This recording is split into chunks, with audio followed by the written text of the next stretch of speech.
I'm Matt Hayes. I haven't got much in common with Babs Kijewski really. She's German and I'm English. She's a girl, I'm a boy. She's quite young and I'm, I suppose, a bit oldish.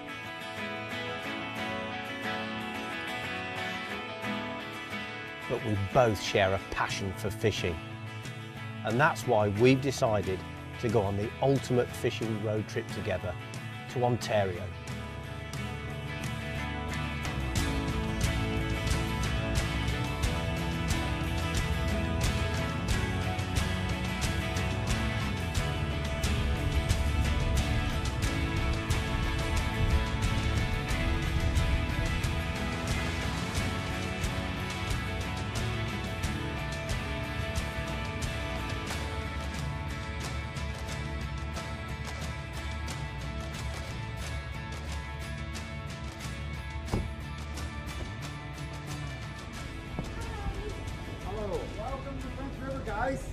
Matt, I'm Pike. This is Babs. Nice to meet you. The pleasure is all mine. Thank you. So now we drive to the lodge or what? Yeah. With the boat? The penultimate leg of our amazing Ontario road trip adventure brought us to the First Nation Doki Reserve, where we made the short boat journey to Chaudière Lodge. The famous camp is perfectly situated on the historic French River, close to Lake Nipissing, and it's home to some legendary predators, including record-breaking musky.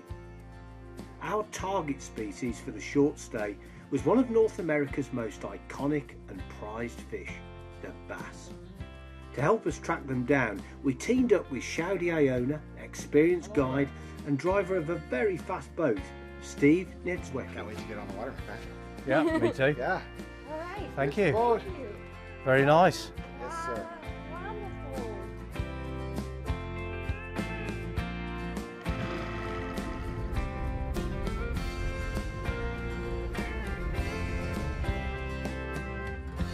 So Matt's fishing with a rubber worm style bait. It's a 5-inch, and what this bait is doing is replicating a dead or injured minnow, and we're casting them out, letting them drop nice and slow and sit on the bottom. We're basically dead sticking it. So we let it sit there, and the fish hear and see these baits drop. They'll come over, they pick them up, and as we fish that bait, when we think it's on the bottom, you slowly lift it up off the bottom, you drop your slack line, and you pick up your slack line. That gives that bait time to settle again. You pick it up, you let it settle, and those fish will come up and they'll pick it up. And when you feel that fish, you don't need to set the hook right away because they're eating it. It's not a reaction style bait.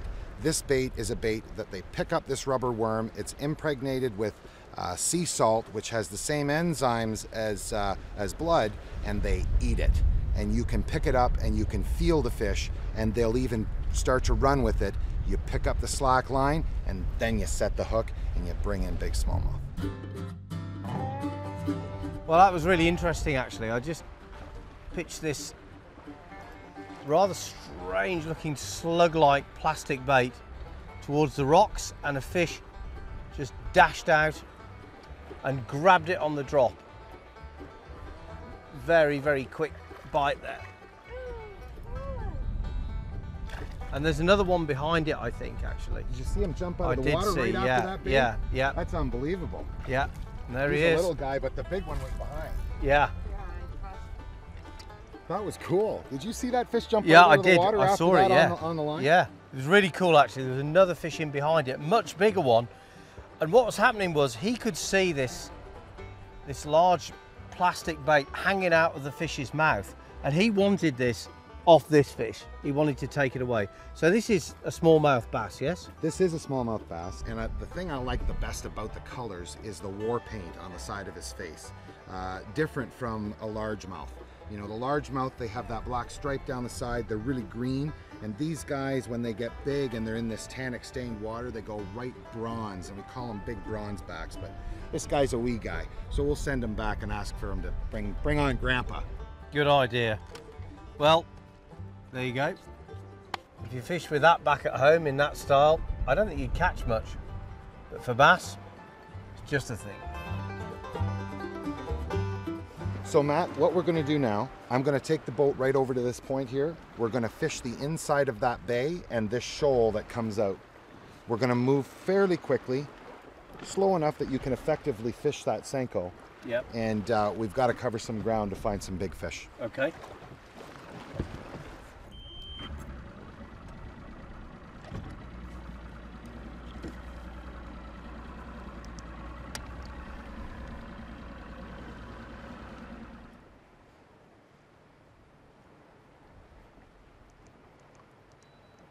I search the bass for us, so I make a lot of casts around this area. And when I found that, I would call Matt through there.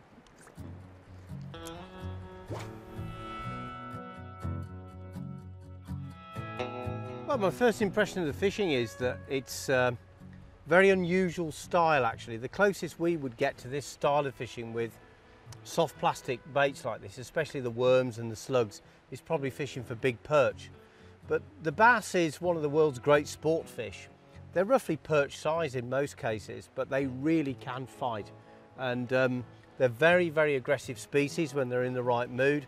They're a super sport fish because they jump. So I'm actually pretty excited about being out here fishing for bass because I haven't fished for them for many years, and this is nice. And talking things through with Steve, what I also like is that the smallmouth bass is a much more moody fish than the largemouth that I'm used to fishing for. So some days you've got to be a lot more subtle and technical about the way you go about fishing for them. There's both species here, and I think that's exciting.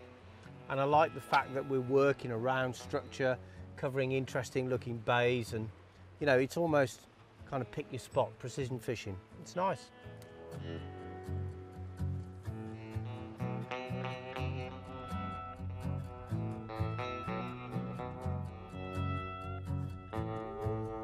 You know, it's an absolute pleasure, and I'm a lucky person here. I've fished with some of the best. Matt and Babs are no different. It's really a pleasure to come out and fish with people that know what they're doing, and I love being out here with them, and it's fantastic. And really, the things that they're doing here aren't much different than the things that they're used to. And an angler is an angler, and these guys got it.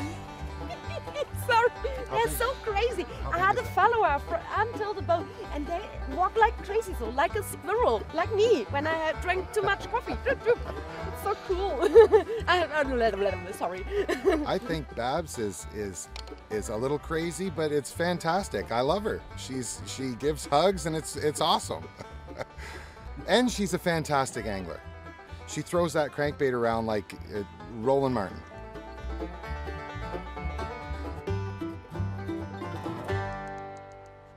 Matt, throw directly there. No, I've got no gear. Oh, Calm down, that's Babs. Totally crazy. Oh, look at this fish. Girl, Babs.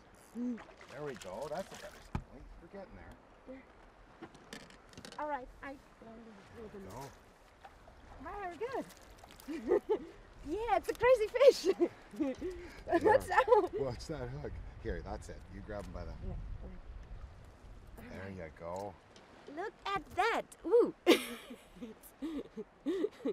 It's a fish like me when I drink too much coffee.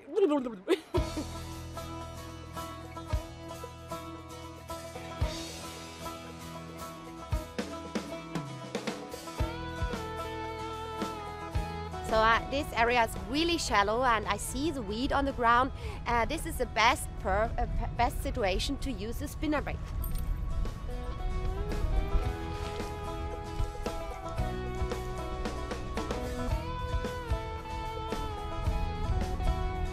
What we're fishing right here is a small bay. The depth drops off very quickly, and it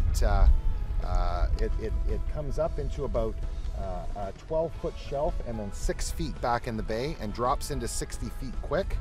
And right now we're fishing those shelf spots. The fish will be sitting up, the active fish that we're looking for with this style of fishing are sitting up in the shallower shelves in front of that deep drop. And I'm just positioning this boat in the wind so that Matt can effectively fish that Senko worm in those areas. It's very important when you're out fishing to know how to call fish. And basically what you need to do is you need to look to the spot where you know there's fish and you say, "Here, fishy, fishy, fish it." That's all you need, right there. Come on. Yeah, fishy, fishy, fishy, fishy.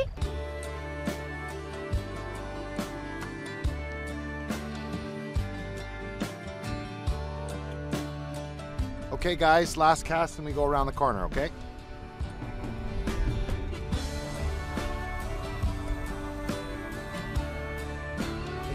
Whoa, what's that? I have no idea what kind of fish it is. I'm so excited. Oh, it's a pike. Woo! Musky. It's a musky. Oh, no. Did you see that? It was a musky. And it's... Oh. But I saw the bait was only in front of the mouth, and yeah, it will fall out, so no problem. Ooh, musky are here. Matt, you take the musky rod.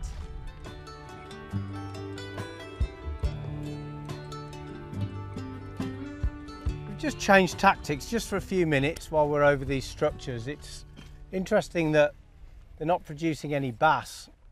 Babs had an encounter with a musky, so we've just got the musky rods out just for a few casts in case there are other musky hanging around the same area, because the lack of bass is a little bit conspicuous.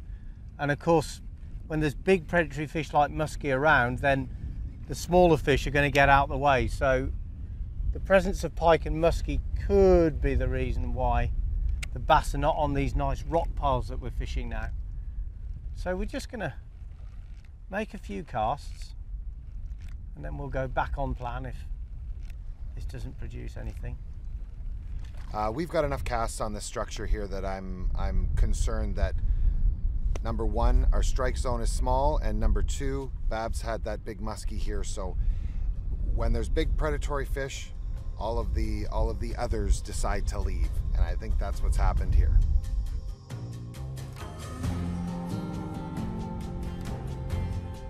One thing I can't understand about the North American system is the reel handle's always on the wrong side. Yeah, I think the toilet water spins the wrong direction in this country too. Yes, I've noticed that. I'm just wondering what happens if I get a fish with this cack-handed reel, whether it'll feel right at all. I don't think it will. Just flip it upside down and use it like a kid. Good answer. This isn't right. The toilet flush go on the other side of the earth, like in Australia. In Europe and Canada is the same direction.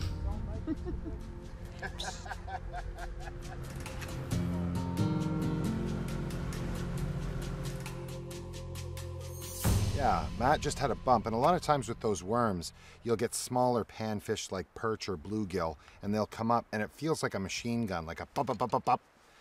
Where bass, they pick it up and they start to swim away with it. So it's more of a steady weight that you feel rather than that biting feel. So you can really tell the difference between panfish and the bass that we're looking for.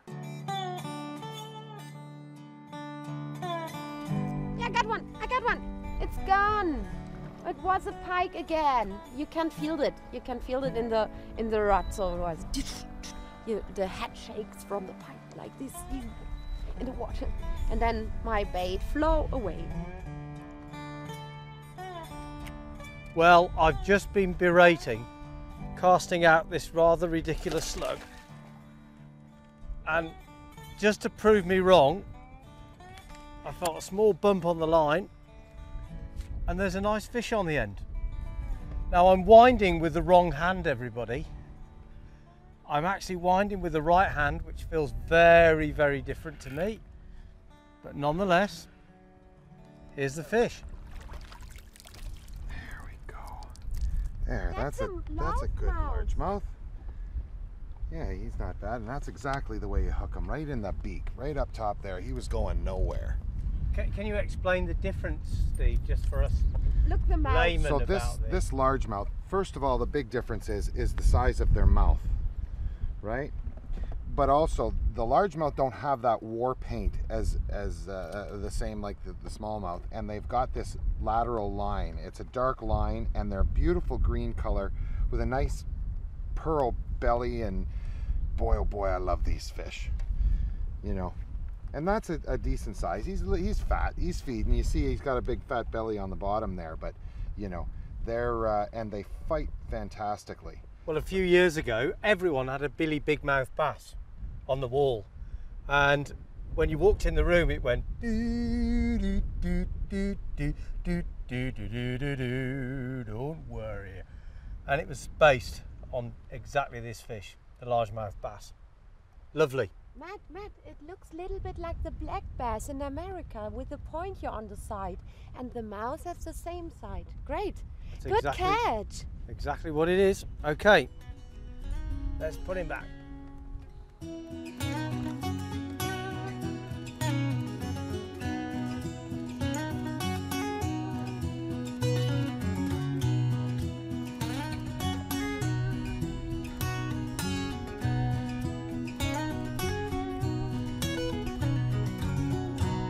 Well, I wasn't a huge fan of the slug fishing at the start because it was very difficult to get a feeling with so much wind.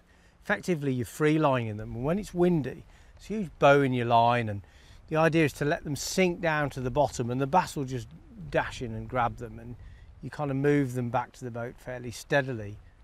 But actually, when you really get into it, it's really, really subtle, and it's all about touch and finesse and contact with what's on the end of your line. So it's almost a hybrid with some of the bait fishing I've done for coarse fish back at home. I'm using an artificial lure, but I'm just trying to stay in touch with it and just feeling for the little knocks and pulls that tell me a fish has run in and grabbed it, and then just tightening up, feeling the fish is there, and then setting the hook. So actually it really is quite, see that's tightened up there now, but it wasn't a fish. But you've got to check everything out. See, that was a piece of weed that time. I knew that all along, obviously.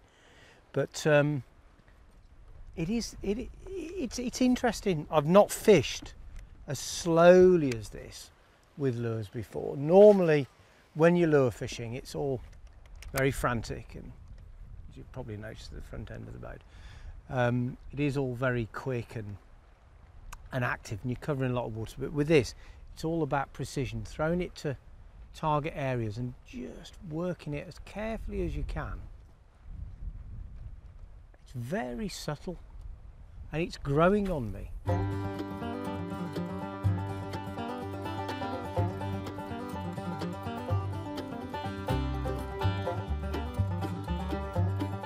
Matt, why don't you try one of these here? It's a Gary Yamamoto Cinco, and we can rig them up weedless, so when you toss them out, we're not going to get hung up.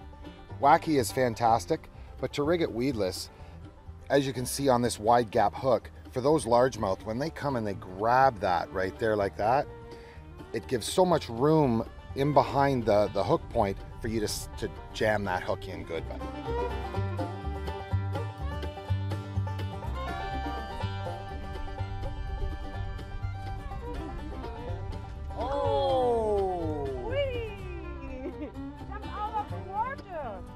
Crazy fish.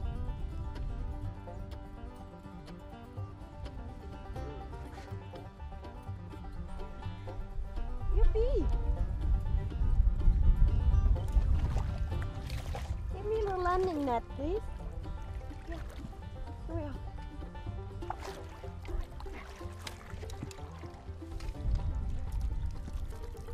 Here we go! Wow, and look at the musky. Been hit by a musky, look. Oh! Look at the teeth marks in the side of that fish. Oh no! But you know, fish are amazing. In 1 week, this is close and healthy. Babs, that's unbelievable. That was a massive fish that took chunks out of the side. And these predator fish, they don't have teeth like barracuda. They've just got long teeth there, and it just tore. So that was a massive fish.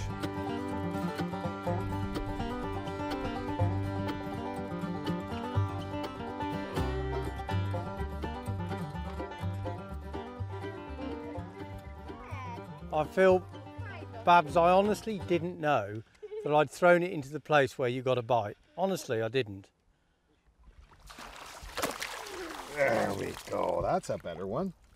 Hey, we're starting to get there. Sorry, Babs. That's a beauty. Oh, you don't be sorry. That's the best part about Senkos. You can so easily get in and grab a fish. As soon as you see, the other thing, we call it telegraphing. Whenever you're fishing in weeds, if you see those weeds move and you see where fish are scooting through those weeds, if you throw those Senkos to anywhere around where they are, they'll come and eat them. And that's a good heavy fish. Man, look at how fat he is. Man stole my fish. I had first a hook and then he threw directly there to the place where I had the bite, and then he stole my fish. That's not really kind, but I'm happy for man.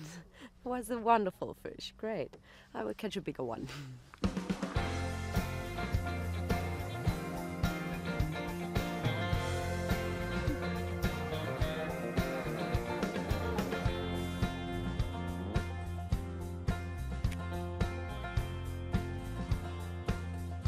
Well, I've decided to take a bit of a break from the slug fishing and try and catch one the hard way. It's all rather too easy, so I'm gonna see if I can catch one on the fly on this popper here. That'd be a really cool way to catch one of these bass. I've got a fly which looks like a frog, and it makes a real popping sound as it comes across the surface, and I'm just hoping that it'll pull one of these bass up and they'll come and smash it straight off the top. One caught like that would be worth 10 caught on the bottom.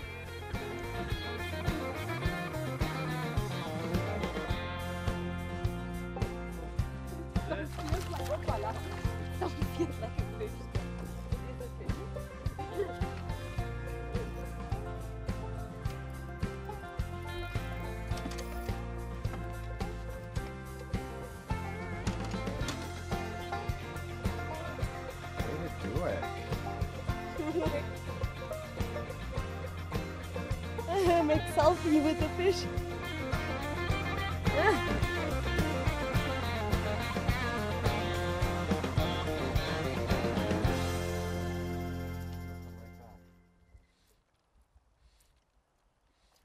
There he is. See him? Yeah. Just boiled behind it again. Not a big one, but it's one right off the surface. How about that? And that is the difference between sport fishing, catching a little fish like that on a method that you really enjoy, and just filling the boat.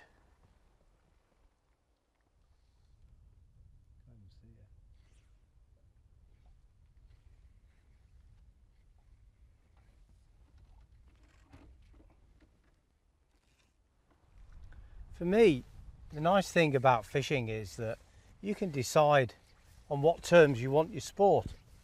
You can decide if you just want to catch lots and lots of fish, maybe on bait or on a lure.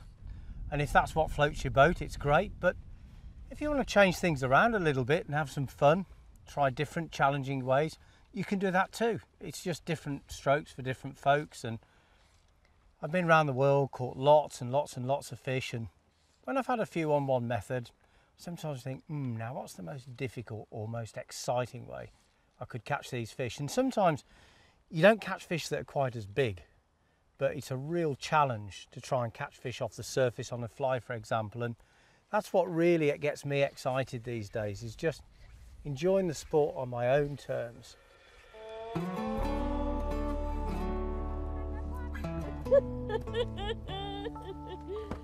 Oh, what's going on? Did you see that?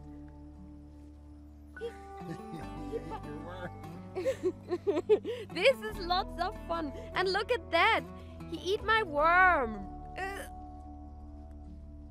But I think I can catch more fish with this piece of worm.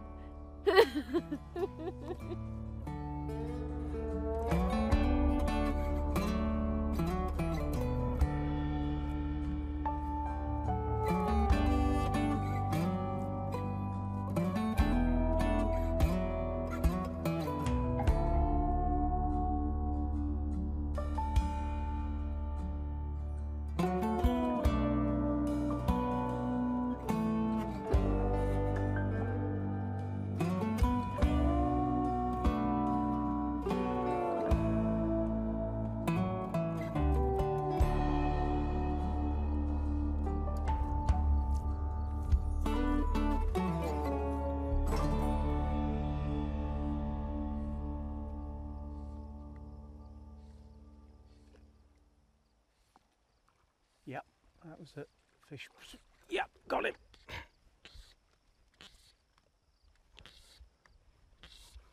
It's a little pike after all that.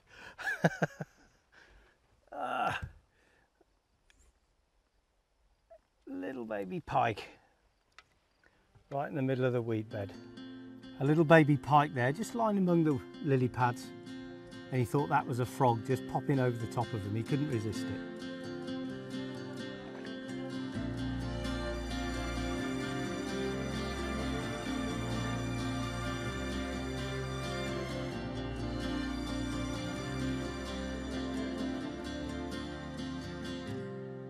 Well, that's it, last cast, but it's been an absolutely fantastic day. We've caught lots of fish and finished it off with a couple of bass off the surface on a popper, which you can't beat that really. Magic.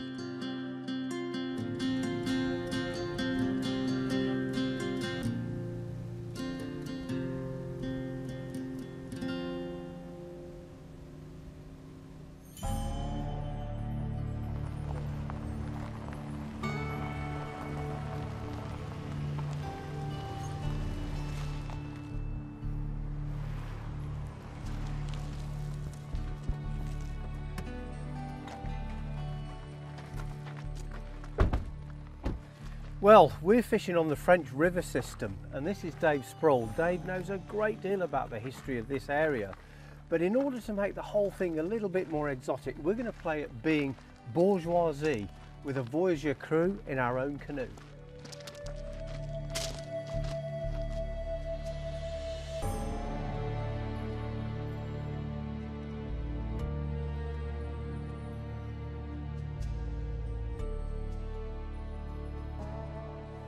So Dave, we're actually here now on the French River, but why is it called the French River?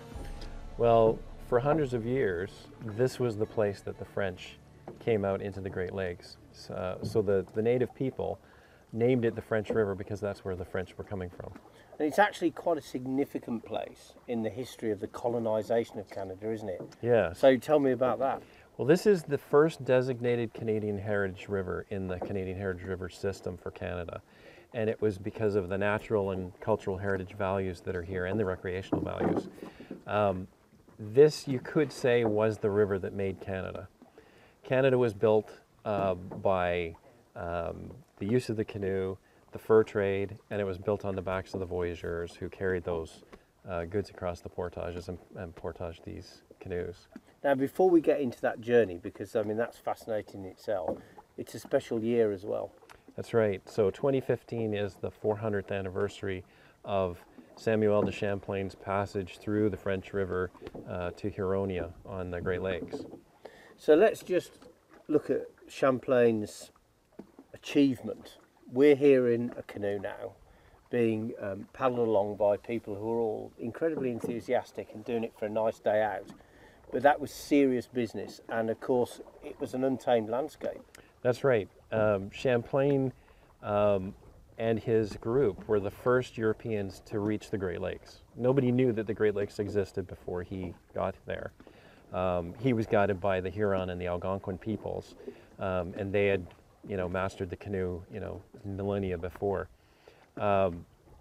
His discovery of the Great Lakes opened up a whole new era of exploration, which eventually led to the formation of Canada. And of course industry. Yes.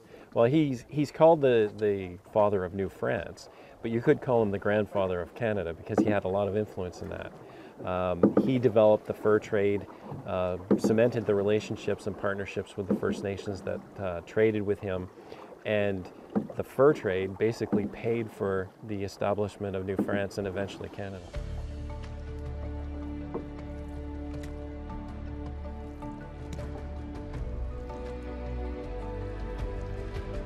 So if we were actually the bourgeois, the partners of the fur trading company, and we'd be in the middle of the canoe, we wouldn't be paddling, we'd be looking at the scenery and writing, and these fellows would all be doing the hard work. And then when we got to the shore, they would carry us so we didn't get wet. I think it's a good idea, and it's a tradition we should revive. And what about these guys dressed up here? You said some of them are called the grunters or something. Yeah, so the person at the bow is important because they guide the canoe through the... That's Babs, so we're in trouble. Yeah. Through the white water.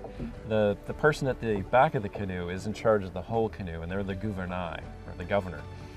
The people in between are the milieu, the many, and they're the grunts of the fur trade.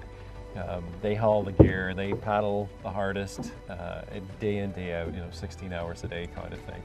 And they're usually the untrained, unskilled voyageurs. The unwashed. They'd be unwashed for sure. They would certainly be unwashed.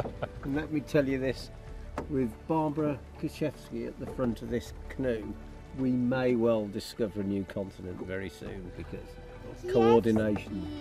Not Kijewski. You always say it wrong. It's Babs Kijewski.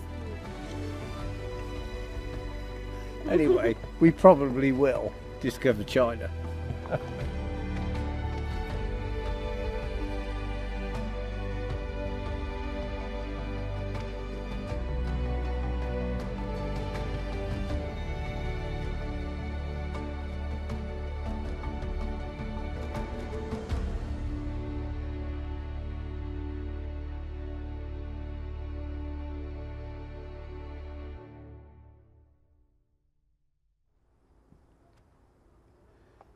And this is the French River today, and of course Champlain would have made his way along this river by canoe. He probably wasn't paddling, but just imagine a dozen canoes making their way gently along here on that journey of discovery. And I thought it was absolutely fascinating, this story of the map, and Dave has actually brought me along now to the visitor centre where we're going to take a look at a representation of that map and a couple of other things as well. So this is a representation of the map that Champlain created, taken from the original map in 1632. That's right. It's pretty detailed. How accurate is it? Well, he didn't have the navigational instruments that they have today, and certainly not satellite, but for its time it was very accurate. And he took information that he gathered from other maps like Hudson's Bay, and the Aboriginal people's knowledge of the landscape as well. He incorporated all that in together, as well as his own travels and his own sort of instrumentation and survey. Of course, we imagine him making all these wrong turns, so he'd go up the wrong side river or something and start again, but he would have been working with the Aboriginal people, so it would have been pretty direct for him, I guess. That's right. They didn't know where they were going. They had no idea that the Great Lakes existed here. So they went with the Algonquin and Huron guides who knew this like the back of their hand. There's some pretty amazing detail on the map, which is typical of that time. They like to illustrate their adventures, but there's some very, very strange creatures illustrated on here. Yeah, well, it seems to be that tradition of unknown things. You're in an area that's unknown, and maybe it's to impress the audience back in Europe. And I guess at the end he would have taken this straight to the King of France. Yes. This was an important map for France. It's interesting that we don't know what he looked like. He's never really, there's no portrait that we know of, but there are rumors that this face in the sun is Champlain. Fascinating. So over here you've got some quite interesting Voyager stuff, I think, if we could have a look at that. Yeah.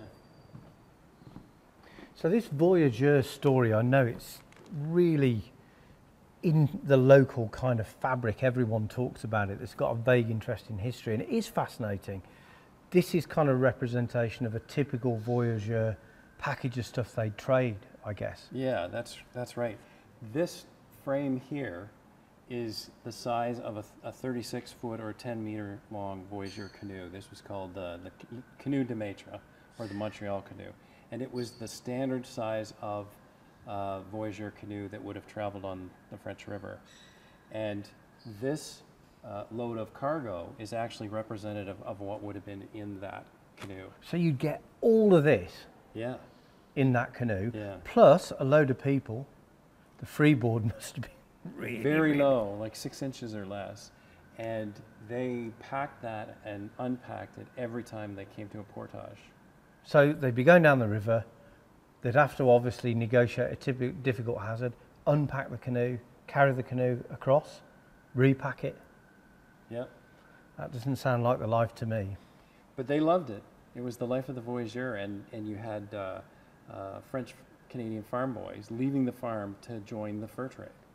For a life of adventure. Life of adventure. And what were they actually trading? Well, there's a whole range of goods, all sorts of foodstuffs that were not usual to the First Nations people. Blankets, material to make clothes, a whole range of things. Yeah. And it was like the store comes to you.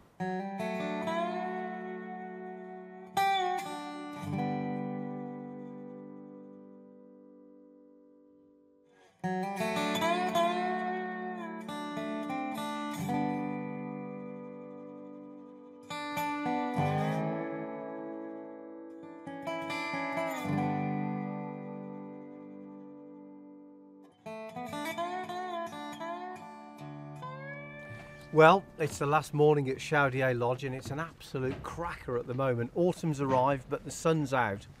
And this is a last chance for me to try and catch a muskie while I'm in Ontario. The muskie, of course, is a species of pike. They call it the fish of 10,000 casts because you've got to be pretty lucky to drop your lure on the nose of one. But if you do, it's one of those fish of a lifetime. And I'm going to give it one last go before I leave Ontario. To help me, I've got the best muskie guide at the lodge. His name's Pete, and we're going for a nice day out.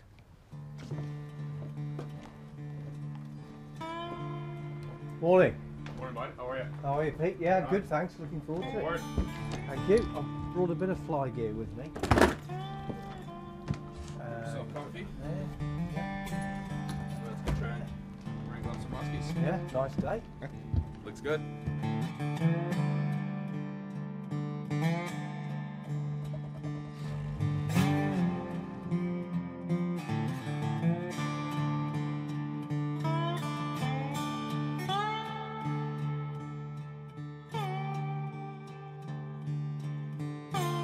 Okay, so using my sonar here, I've come to a location where it's got a combination of structures and depths. Judging by the wind today, in my opinion, we've got a situation where bait fish will be holding onto that structure, which creates an opportunity for the fish that we're fishing for today to hunt in those areas where there's an accumulation of food for them. So like I say, we've got a combination of structure, depth, and a few variables going down below. And we're just trying to present a good meal option for these fish in these circumstances, in this location.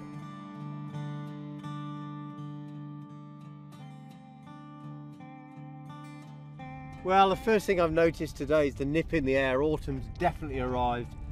There's a cold north wind blowing. But the interesting thing for me is that this is definitely the macho stuff. We're fishing for the biggest of the freshwater pike species, the muskie. It's a legendary fish. They grow to huge sizes.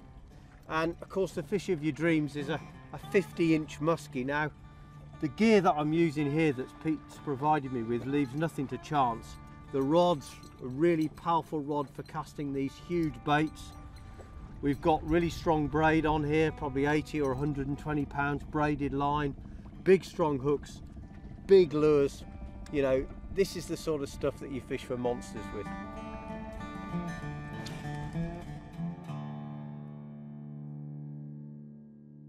So I think, Matt, we fished the spot out in its entirety. I think we didn't see no action here, which is not a big deal, but I think we'll press on to maybe some different areas where I think they might be hiding out.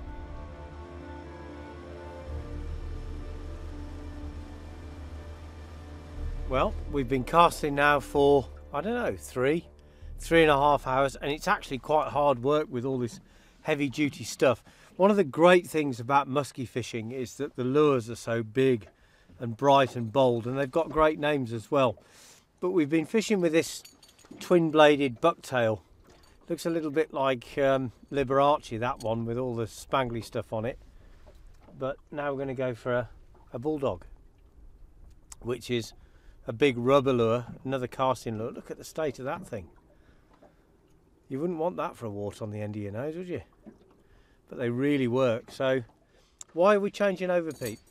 Basically just depth. We want to try and get the baits into a deeper water column. It's just in this area marking a lot of bait fish and in a deeper section of the river. So we're going to try and present something different to them. Okay, well, let's give it a go.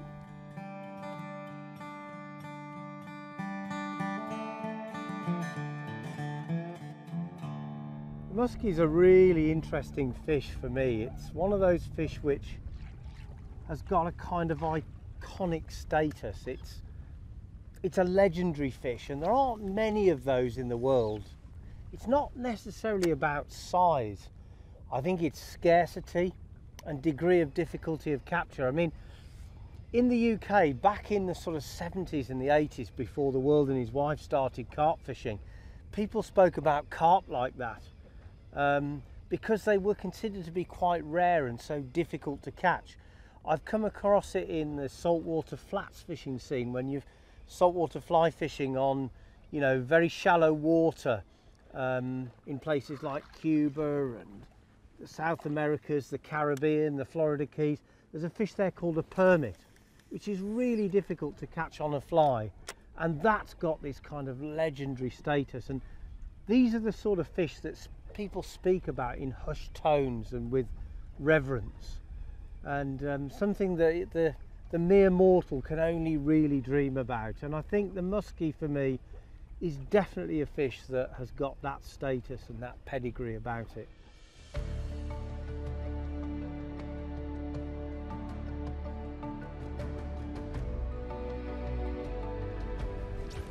Well, time for just a few last casts now. It's been a really tough day. We've covered a huge amount of water, some of Pete's best and secret spots, done an awful lot of casting. It is an old cliche that it's the fish of 10,000 casts, but today they've lived up to their name. We haven't even had a follow. We've fished hard. I've been casting all day, and let me tell you, there are not many fish that leave you feeling like you've had a workout at the end of a day's fishing, but with this really heavy duty gear and all this cranking, I'll sleep well tonight, that's for sure. I'm not too downhearted. This is a fish I'd love to catch, and I think one day I'm going to come back and make sure that I bring one to the boat. And I guess you must get days like this, Pete. Well, I'm glad to hear you say that, Matt. And the thing is, today especially, we're dealing with terrible cold front conditions. I mean, the water temperatures have dropped in the past 2 days 5 degrees or more. Steady decline in temperature. So yeah, it's going to create a tougher avenue of fishing and trying to raise these fish out of wherever they're hiding. But you know, you have those moments, but then you also have those positive moments where, like you say, you're intrigued by the fish, and you get these magical moments where you have days where you can't keep them off your line, and they're so fun. Once you see one follow or hit boat side, or even from any distance jumping out of the water, you're hooked. You're hooked for life. They're a special breed of fish, and hopefully, yeah, you'll come back and we'll eventually get you on one in some better conditions.